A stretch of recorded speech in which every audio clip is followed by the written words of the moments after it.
Yuvan sir எப்படி இருப்பாரு? ரொம்ப ஓப்பனா பேசி ஜாலியா சிரிப்பு பேசுற மாதிரியா இல்ல ரொம்ப மூடி டைப் அவரு? இல்ல, as far as I've worked with Yuvan sir, he's a very quiet person and ரொம்ப ரொம்ப கம்மியா தான் பேசுவாரு. As we all know, he's a ரொம்ப கம்மியா அளவா பேசுவாரு. ஆனா அவர் பேசுறது பாயிண்டா இருக்கும்.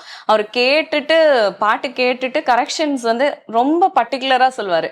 இந்த லைன்ல இது கொஞ்சம் இது பண்ணிக்கோங்க, அது கொஞ்சம் ஆஃபா இருக்கு, இந்த மாதிரி very precisely he'll say. And அந்த கரெக்ஷன்ஸ் மட்டும் பண்ணிட்டா போதும். அவரும் அப்படிதான், he does not pressure at all.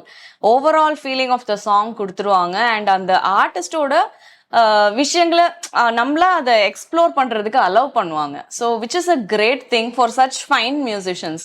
ஏன்னா ரொம்ப மிகப்பெரிய மியூசிஷியன் அவரு, நிறைய விஷயங்கள் தெரிஞ்ச யுவன் சார். ஸோ அவருடைய இதுல வந்து அப்படிதான் அவ்வளோ ஸ்பேஸ் கொடுக்கறது அப்படின்றது வந்து எனக்கு ரொம்ப ஒரு கம்ஃபர்டபுளா ஹாப்பியா இருக்கும்.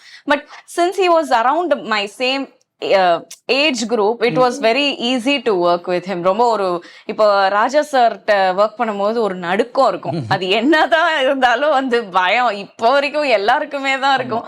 என் சித்ராமாவே சொல்லுவாங்க, அவ்வளோ பாடல்கள் பாடியிருக்காங்க, அவங்களே வந்து பயங்கரமா ஒரு இதோட தான் இருப்பேன் அப்படின்னு சொல்லுவாங்க. நான் நிறைய வாட்டி இன்டர்வியூஸ்ல எல்லாம் கேட்டிருக்கேன்.